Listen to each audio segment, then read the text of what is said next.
Bien le bonjour tout le monde, bienvenue à cette autre édition de Conseil de vie de Fantasy avec Simon et Danny. Ça va bien, toi? Oui, ça va bien, merci. Simon, il a commencé ça sans préliminaire ce soir.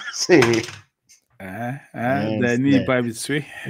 Non. Quand tu es un lover comme moi, tu commences Exactement. Et Dieu sait que tu es toujours l'homme de la situation. Tu dans laisses les monter la température dans la pièce.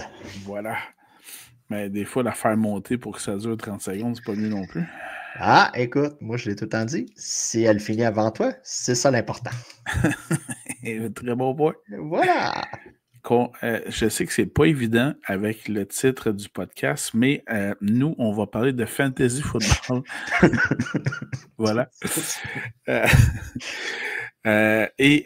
Donc, ce soir, agent libre pour la semaine 11. Les conseils matrimoniaux, c'est dans le prochain. Voilà. Alors, on va donc vous parler de joueurs de pool de football de la NFL, bien sûr, car c'est notre dada, c'est ce qu'on adore. Tout d'abord, agent libre, semaine 11. Man, Il y en a quelques-uns. La manière que ça se passe, ça me fait penser à François Pérusse avec...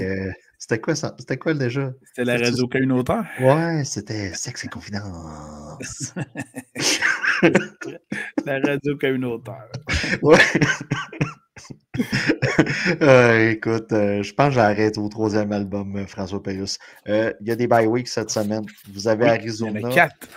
Oui, c'est ça. Vous avez Arizona, Caroline, les Giants qui vont manquer probablement pas grand monde et Tampa Bay. Là, on va en manquer un peu plus. On va en manquer un peu plus. Rapidement, sur les waivers, écoutez, faites une révision. En frais de corps arrière, je pense pas qu'avec la performance de Cooper Rush, dimanche, on se garoche tous dessus. C'est pas pour toi, là. Non, mais tout dépendant si le prochain match se joue à domicile avec le soleil ou pas. Ouais, c'est ça. C'est ça. En tout cas, écoutez, Bo Nix a quand même un match-up intéressant cette semaine. Voilà, joueur dans les agents libres carrière, Bo Nix en est un. Russell Wilson, on se répète, de semaine en semaine. Puis encore disponible dans 10% des ligues. Oui, puis si on sort du cadre de fantasy football, Mike Tomlin, va falloir penser à lui là, pour coach de l'année. Ensuite de ça, c'est Drake, la déclaration. Ben oui, Drake May, des gars comme Jameis Winston, Aaron Rodgers. Je sais qu'il y a eu une performance de marde, mais le match-up est encore intéressant cette semaine. Faites une révision. Justin Herbert, s'il traîne sur vos waivers, là.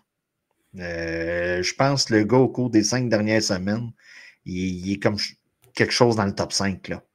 C'est sûr qu'il passe moins la balle, il y a moins de tentatives de lancer, mais quand il le fait, c'est efficace. Ce qui manquait peut-être avec le volume là, des autres années précédentes. Ça, c'est clair. Donc, pour les corps arrière, c'est pas mal tout, surtout avec les équipes en congé cette semaine. Là, exact. Maintenant, du côté des porteurs de ballon. Écoutez, Audric Estime du coup. J'en ai parlé la semaine passée. Je pense que oui. OK, je dis ça de même. Là. Il est disponible dans 15% des ligues et c'est devenu, sur le depth chart, le running back numéro 1 des Broncos de Denver. Comme par magie. Je l'ai annoncé. Oui, c'est ça. Après ça, c'est très mince. Vous avez Warren. C'est ça. C'est bien dit. C'est très mince. Vous avez des gars comme Algier, des gars comme Warren. Là, on parle de handcuff. Là. Des gars comme Benson du côté d'Arizona, des gars comme Davis. Ty Spears qui revient au jeu. Oui, Ty Spears. Mais là, c'est ça, c'est des handcuffs. Là. Puis il y en a un autre. Vous les prenez, vous souhaitez. Qui est disponible dans 1% des ligues seulement. C'est celui des Packers, Marshawn Lloyd, qui était supposé être le meilleur porteur de ballon du repêchage. Attendons voir. 1% des ligues. Oui, c'est ça. C'est comme Esteem, on en reparle de lui dans 2 semaines. Mais non, c'est ça. Révision. Regardez si des joueurs ont fait des erreurs ou ils n'ont pas eu le choix. Là. Surtout dans les ligues à 8 clubs, là, ça devient plus intéressant. C'est ça. Poste de wide receiver, c'est quand même assez mince. Vous avez Oui, Purcell mais San Francisco. Ouais, vous avez Purcell du côté de San Francisco. disponible dans 15% des ligues, Ricky Parcell. Oui. Vous avez Jennings, tant qu'à être San Francisco, San Francisco. Jennings, Juan Jennings, il a eu sa porte de ballon. Ouais. À vrai dire, de mémoire, c'est lui qui en a eu le plus la semaine dernière. Des gars comme Johnston du côté des Chargers. Quentin. Quentin. Il s'est fait pousser des mains, paraît-il. Apparemment. Oui. Où 15% des ligues est encore disponible pour il a tout Anthony simplement Johnston. changé ses gants. Il aurait dû le faire l'année passée, mais bon. Ben voilà. Mike Williams du côté Oui, des Pittsburgh. Steelers. De Pittsburgh. Tu as d'ailleurs vu sans doute, puisque tu es un adepte de X, le tweet. Je ne sais pas si on peut appeler ça le faut tweet. faire attention quand tu dis ça. Hein? Oui, ouais, je sais. On parle du réseau social. Oui, du réseau social X. Puis, voilà. il a donc, à ce moment-là, fait référence à Aaron Rodgers dans sa dernière publication, disons-le comme ça. Ah, OK, j'ai manqué Après ça. avoir, la dernière fois que Aaron Rodgers a parlé de Mike Williams en conférence de presse à New York, c'est qu'il faut, en disant à Mike Williams, en parlant de Matt Williams qui avait manqué un attrapé, il disait, il faut qu'il sache où la ligne rouge, là. La ligne rouge étant la ligne où il doit l'attraper pour avoir le first. En tout cas. Puis, dans sa publication sur X, il a dit merci, ça fait du bien de capter un toucher gagnant pour une équipe. Puis, dans ses hashtags, il y avait Redline faisant référence à notre ami Aaron Rodgers. Ouais, le genre de gars qui devrait se calmer après seulement une semaine, Mike Williams, là. Mais un autre, j'attire votre attention comme agent libre. Que tu l'aimes ou que tu l'aimes pas, Aaron Rodgers, il va aller au temple de la renommée. Aussi, ça c'est clair. Aussi, probablement une place que Mike Williams se ramassera. Ça c'est clair. Il va falloir qu'il paye un ticket. Oui, c'est clair. Hey, un agent libre très remarquable du côté des receveurs de passe, le nouveau numéro 1 des Saints, Marquez Valdez-Scantling, MVS. Ouais, parlant de gars qui disponible dans 5% des ligues. Parlant de gars qui auraient aimé jouer avec Aaron Rodgers encore cette année. Mais qui est mieux de ne pas le faire. Ben là, présentement, c'est ça. Il y a pas mal de bouche à nourrir. Grosse performance. Vous ne l'avez probablement pas habillé la semaine qu'il fallait. C'est plate, là. Dans le jargon, on appelle ça un one-hit wonder. Écoute, t'en avais-tu d'autres? Non, c'est assez mince. C'est mince. Cette semaine, c'est vraiment mince. Puis la semaine prochaine, là, je pense qu'on a 6 clubs là, en bye week. Là. Donc, c'est ça. On commence à parler de bye Magadon. C'est un régime minceur. Ouais, c'est ça.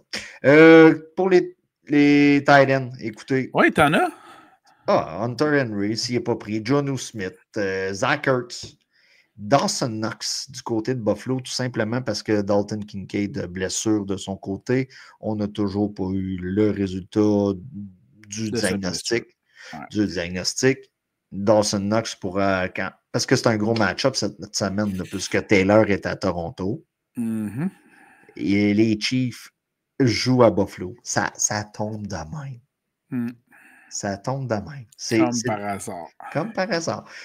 La vie fait bien le hasard avec Taylor. Donc, Parlant de Taylor,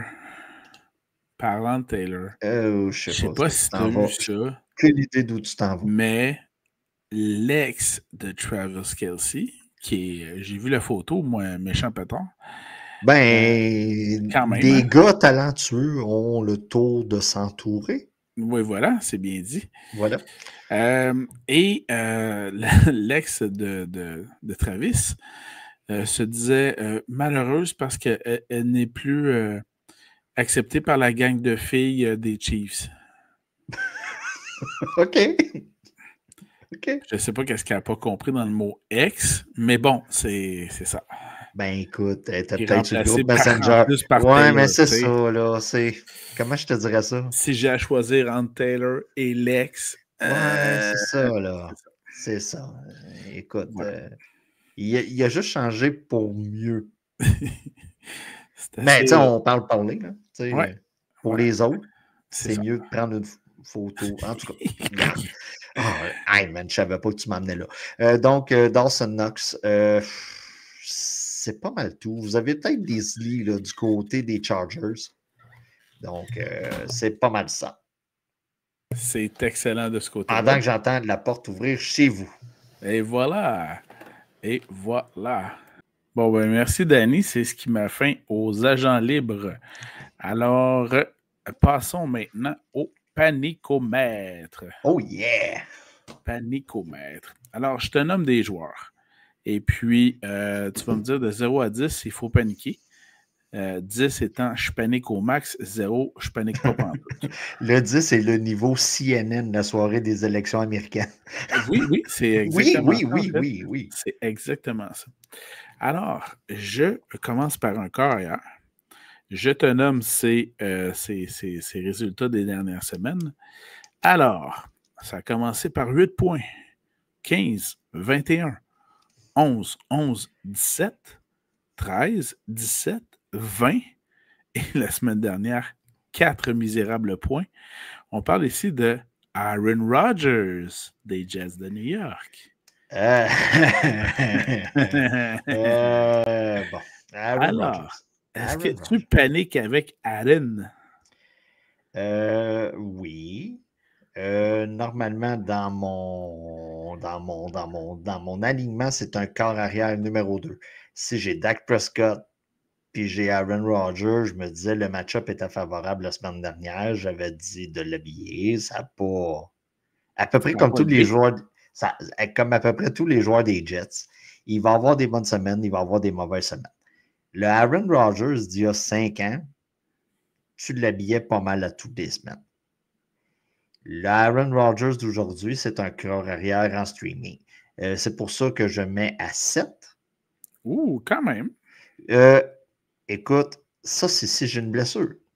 Oui. Ça dépend de qui j'ai sur les waivers. Si j'ai un beau Nick sur les waivers, là, il commence à être tard. Là. Mais un gars comme Russell Wilson, que je mets du côté des Pats, je le flush puis je vais chercher l'autre. Bon, mais c'est très clair. Donc, 7-8 dans ces alentours-là.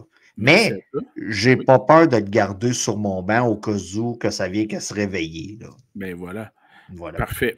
Je te nomme un autre carrière. Je commence toujours par ses performances. 14, 19, 23, 20, 4, 16, 18, 19 et la semaine dernière, 6 points. Je te fais mention ici du corps arrière qui menait au début de la saison pour le nombre de passes de toucher, M. Sam Darnold des Vikings du Minnesota. Est-ce que tu paniques? Non, tout simplement parce que qui l'affrontait la semaine dernière? Du côté des... Je pense que c'était les Cards de l'Arizona la semaine dernière. Ouais, bon, OK. Ça arrive un mauvais match-up, un mauvais affrontement. On a tout de même gagné du côté des Vikings. De mémoire, on a gagné du côté des Vikings. C'est ça le plus important. Mais Fantasy Football wise. Fantasy Football. Je sens tranquillement pas vite la ballonne se dégonfler un peu d'un point de vue Fantasy Football.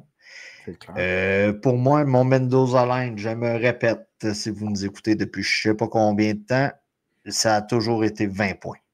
C'est ce que je vise au minimum pour un corps arrière. Je regarde la performance des corps arrière cette saison, puis je crois qu'il va falloir que j'ajuste ma Mendoza Line à 17. C'est ça que je m'allais dire. Il va falloir que tes attentes soient revues à la baisse. Pour tout corps arrière qui ne court pas avec la balle, il va falloir que je modère mes ardeurs. Sam Darnold, il n'est pas reconnu comme un gars qui court avec la balle. Soyons honnêtes. Mon niveau de panique n'est pas très grand. Mauvais match-up, mauvaise semaine. Tu m'as mentionné beaucoup de semaines dernièrement avec des 20 points. De mémoire, c'est 3. Là. Ouais. Mauvais match-up, mauvaise semaine. Okay. Il l'avait dans le corps. 2 ou 3. Donc, on ne panique pas trop avec Sam Darnold. Je panique pas trop encore. 2 autres performances comme ça, mettons, au cours des 3 prochaines semaines. Le niveau de panique va monter. Oui, surtout à l'approche des séries dans vos fantasy. OK. Un porteur de ballon maintenant. Je te nomme ses performances, son nom ensuite. 3, 11, 6, 10, 16, 4, 26, 9, 10 et la semaine dernière, 2,7. Je te parle ici de Javonte Williams des Broncos de Denver. Normalement, Javonte est au mieux et sur votre banc.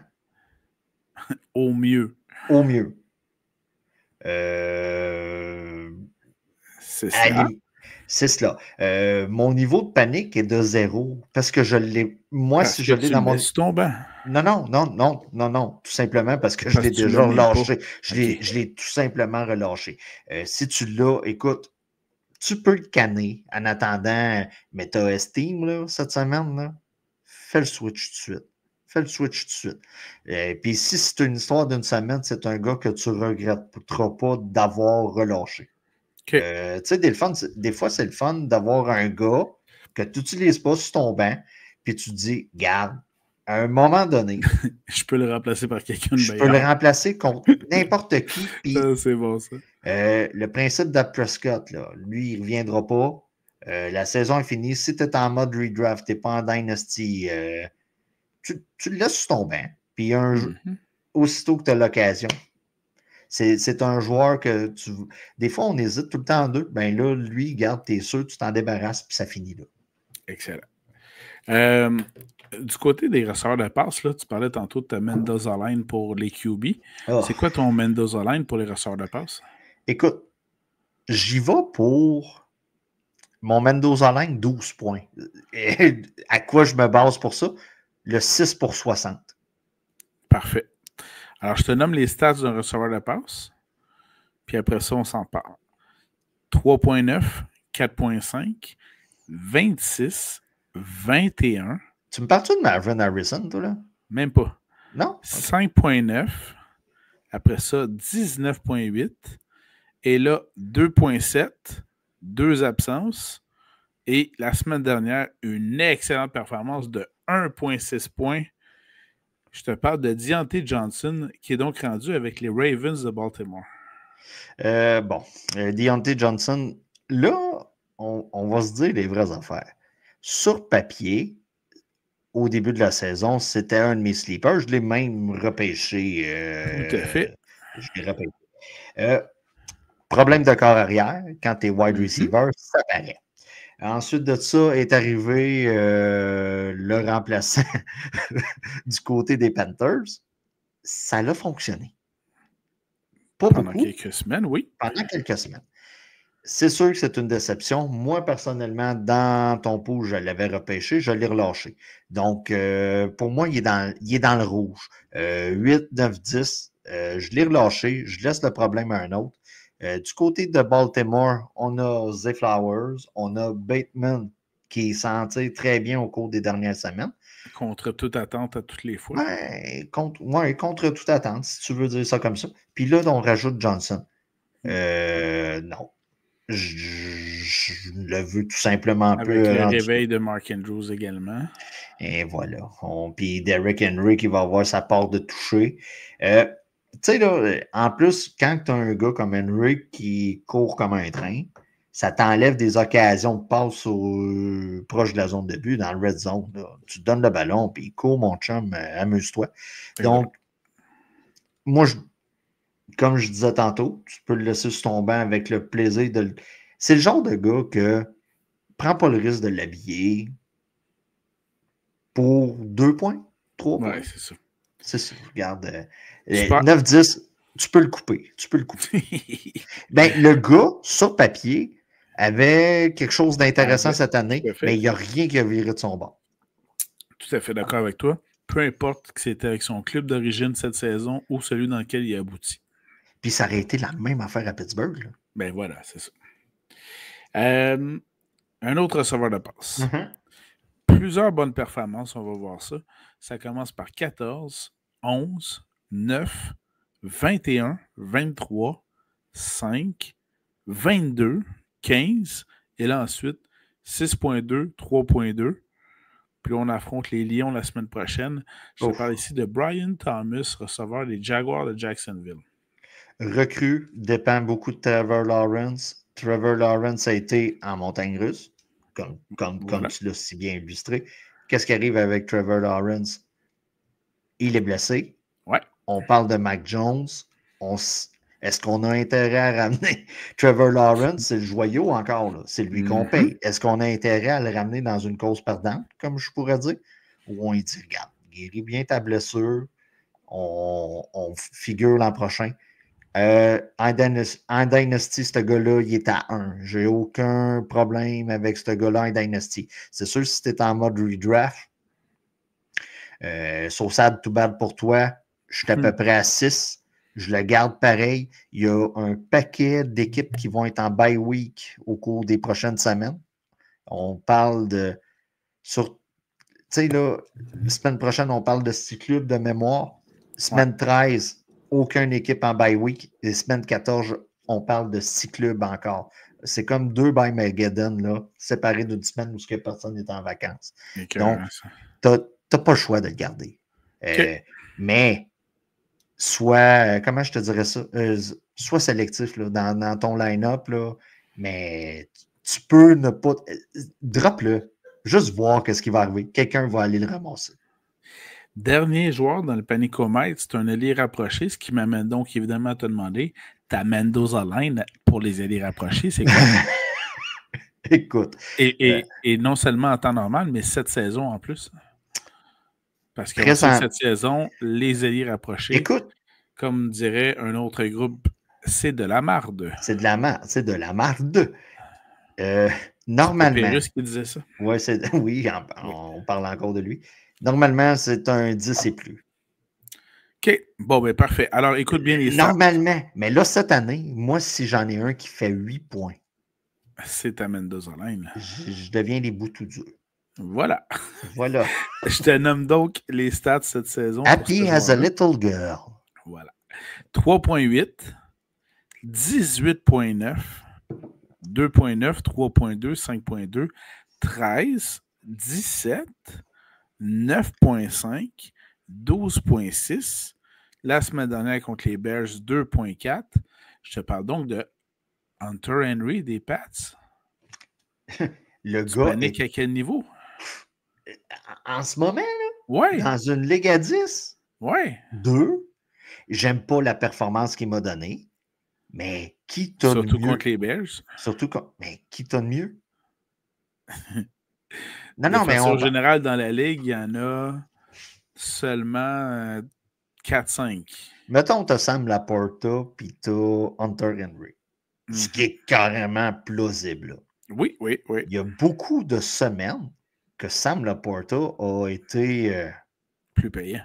Défoncé. En fait, moyen, ouais. Tu sais, il s'est fait. Tu sais, là, c'est ça. Fait que le gars, il est vrai. Tu sais, quand je dis mon Mendoza line est à 10, là, je parle d'un genre de 5 pour 50 pour un tight end. Tu sais, je pense pas exagérer, là. Oui, effectivement. Puis le touchdown va te donner l'équivalent de 60 verges. Donc, beaucoup de statistiques d'Hunter Henry, là, c'est 2 touchés par match, mais avec un genre de 20 verges de réception. Là. OK. Mais c'est correct, là. T'as Tucker Craft, puis t'as Hunter Henry. Je vais encore Henry. C'est 2-1, panique. La position présentement là, est un peu comme les kickers. C'est plate à dire. Tu n'habilles un, tu souhaites qu'il te fasse des points. Présentement, c'est ça. Quand tu n'as pas un des gros du top 5, là, moi, c'est de même que je vois la position cette année. Autant qu'il y avait d'autres années, on avait des choix. Là. Ouais. Hey, juste de même, là, présentement, cette année, est-ce que tu rirais si je te dis que, selon moi, Brock Bowers et Kyle Pitts font tous les deux partie du top 5? Ben, Bowers, non. Kyle Pitts. Bowers. Est-ce que c'est son année d'éclosion à Kyle Pitts? Ben, 4 ans trop tard, là. Mais Bowers, Mais est-ce que ça l'est? ben, oui. En ce moment, il est combien? Ben, moi, j'ai pas de classement, là. Toi, tu as le classement, il doit être genre quatrième, cinquième? Ouais, cinquième. Cinquième? OK. Mais tu sais, moi, des gars que je suis sûr, je le mets. T'as Bowers, t'as Kelsey. Je mets encore Laporta là-dedans. McBride. Ouais, mais Laporta, je le mets par rapport à la force des Lions. Là. Ben Ils oui, ben sont oui, comme ben sur oui. une autre planète. McBride, TJ Hawkinson, moi, je le mets. Puis OK. après ça, vite de même, t'as Pitts. Mhm. Qui d'autre? C'est à T'as peu près Jake ça. Ferguson que j'aimais beaucoup, mais Ouais, il est mais plus là. encore là, Il c'est est ça, plus là. Il est plus en là. dents de scie. Mark Andrews. Non, Oui, qui est regarde, de retour, c'est vrai. qui est de retour. Mais c'est sûr qu'au total, tout à la fin de la saison, on va dire Ah, le gars, il était top 3, félicitations. Ouais, mais le début de saison a tellement été de la merde. Mm. Donc, Hey, soit dit en passant, pour ceux qui ne le savent pas, Danny et moi, on aura l'occasion d'accompagner deux de nos amis dans un magnifique voyage pour la semaine 11 à San Francisco, en Californie. Et je viens de voir que, j'ai rien de prêt. J'ai rien de ah, prêt. moi, ma valise est prête, toute Pour la kit. vrai? Ah oui, je suis pas. Ouais, ouais, Chris, tu viens de me complexer encore plus. ah ouais, puis tout à l'heure, je m'en vais tout imprimer vos cartes d'embarquement. Non, ça, c'est pas un problème. C'est Mais Danny qui va se faire fouiller encore ouais, à ça, la c'est clair, guérite. comme C'est d'habitude. clair. C'est Mais je clair. voulais juste te dire qu'on va avoir un nouveau joueur dimanche à San Francisco dans l'équipe adverse, car les Seahawks viennent de faire une grosse signature. Oh, J'espère que tu es bien assis. bon, ça va. OK. Les Seahawks viennent de signer le receveur de passe, Inkel Harry. On se souvient de lui lors de son passage chez les Patriots de la Nouvelle-Angleterre. Ben, on est content pour le gars. Puisse travailler en pratiquant ce qu'il aime. Voilà. Voilà. Alors, c'était le panicomètre pour les agents libres de la semaine 11. Nous voici rendus au conseil de vie de Simon. De Simon. J'en ai deux. Premièrement, Danny, te souviens-tu, dans les années, je pense que c'est 80, là, il y avait beaucoup Rocky Bazireille qui en ont fait une satire, une parodie. Mais te souviens-tu de la parodie de Au bon marché, venez nous Eh visiter? boy, ouais, là, ça commence à reculer. Là. Ça commence à reculer. Hein? Bref, c'était deux personnages au langage bien coloré qui vendaient des stars verticaux. Et j'ai pensé tout de suite qu'ils pourraient commanditer les Cowboys de Dallas dans le AT&T Stadium pour être sûr que CD Lamb puisse bien voir les passes de toucher qui lui sont lancées. Parce qu'à une certaine heure de la journée, dans le AT&T Stadium, qui a coûté $1 billion, si je ne me trompe pas, eh bien, il y a des éclairs de soleil qui aveuglent les joueurs dans la zone début, ce qui est vraiment pas fort. Puis en conférence d'après-match, il a dit qu'il était en faveur, évidemment, d'avoir des rideaux dans le stade. Et non seulement ça, mais ce qui était encore plus Ben, paradoxal, c'était la conférence de presse du coach McCarthy qui on a installé un pare-soleil dans la salle de conférence parce que même dans cette salle-là, il y avait des éclairs de soleil qui venaient lui cacher le visage. Voilà. sais-tu c'est quoi le pire? Vas-y. C'est que les rideaux existent, buddy. Oui, mais ils Les les ont rideaux, pas. non, les rideaux existent. Tout simplement, c'est pour les événements, spectacles, mettons Taylor Swift. Là. Pour Pour que Taylor personne Swift, puisse voler les images, etc. non, mais c'est pour surtout pour quand tu fermes les lumières, l'effet de les effets L'effet de d'éclairage, noirceur, puis tout ça. effet de noirceur, puis tout ça, pour les galas de lutte, ces affaires-là. On a fait des WrestleMania là-bas. Les stars sont installées. Donc, ça existe, c'est juste qu'on ne les met pas. Moi, personnellement, je Good trouve job! good job, je trouve ça beau. Puis, je le dis, tu as volé un peu mon conseil de vie. Donc, si vous bâtissez un stade de je ne sais trop combien de millions et que tu. En fait, j'ai dit 1 billion tantôt, là, mais c'est 1 milliard, Oh, désolé. oui, Là. écoute, On s'ostine pas une coupe de zéro. Là. c'est ça. Si le principal élément, c'est le soleil. que ce soit un stade de baseball, un stade de football, les vents, là, si le stade est à découvert, mais ils s'en bâtissent plus des stades comme ça. Tout le monde veut le Super Bowl, donc ils font fermer. Ça n'a juste pas de bon sens. Quand tu investis autant d'argent de ne pas regarder le sens du soleil, puis juste crisser les fenêtres l'autre bord, puis tu réglais ton problème de luminosité. En tout cas, regarde, ça n'a juste pas de bon sens. Puis Jerry, de ce temps-là, il y a de la misère à bâtir des affaires. Là. Il y a Il y a de la misère à des bâtir des conférences de clubs, presse aussi. des conférences de presse. C'est bien la lumière du soleil puis tout ça. Là.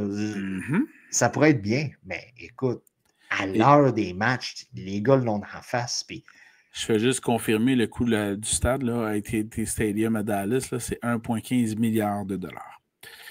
Alors, voilà, ça, c'était le premier conseil de vie. Deuxième conseil de vie, comment je dirais bien ça? C'est pas parce que quelqu'un a de l'argent dans un certain domaine que c'est fait de la politique, ça va bien se dérouler. Donc, ceci étant dit, bonne chance aux nouveaux responsable de dossier de l'efficacité énergétique aux États-Unis, M. Elon Musk, qui vient d'être nommé par le président Trump.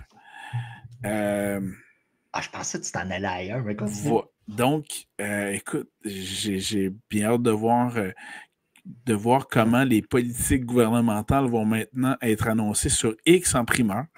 Donc, tu vas être le premier à tout savoir.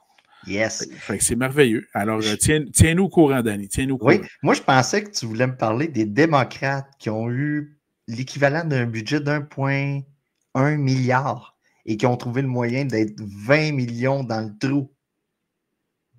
Quand même. Quand même. Ben, eux autres, au moins, ils n'ont pas oublié de mettre les rideaux qui empêchent le soleil de passer. Non, ils ont payé Beyoncé pour être l'affaire, parce que là, ça commence à sortir. Là. Tu sais, là, les journalistes sont comme, ouais, là, ouais, celle-là, on a de la misère à le défendre. Là. Fait que là, ils commencent à sortir des histoires et Beyoncé aurait été payé 10 millions pour 10 minutes. Why not? Why not? Puis là, ça parlait d'Oprah Winfrey et tout ça. Donc, écoutez, on voit un exemple de scène. Hélène n'aurait pas fait. Hélène n'aurait pas fait ça, lui. Hélène là, il y a bien des défauts, mais ça, ce petit bout-là, là, le bottom line, le rouge, l'encre, puis les parenthèses, là, ça, je pense qu'il le maîtrise. Mais c'est juste pour dire, regardez. Voilà. Hein, un budget, c'est important. Surtout 1 milliard. Alors, tu aurais pu bâtir un stade, un autre stade, le mettre à côté ou faire un gros. Tu sais, là, comme dans les Simpsons, oui. Le dôme. Le dôme ou le pare-soleil de M. Burns. Aussi, c'est vrai. Alors, c'est ce qui complète cette portion de notre podcast d'aujourd'hui. Alors, merci beaucoup, Danny, de ta participation si vaillante. Sexe, politique et fantasy football. Voilà. Et on se redonne rendez-vous pour la prochaine édition où on va vous suggérer des joueurs à surveiller pour vos alignements de la semaine 11. Tu m'as volé mon conseil de vie. Nous serons directement à San Francisco. I lost my heart in San Francisco. Merci, Danny. Merci tout le monde. À bientôt, tout le monde. Bye bye. Ciao, bye.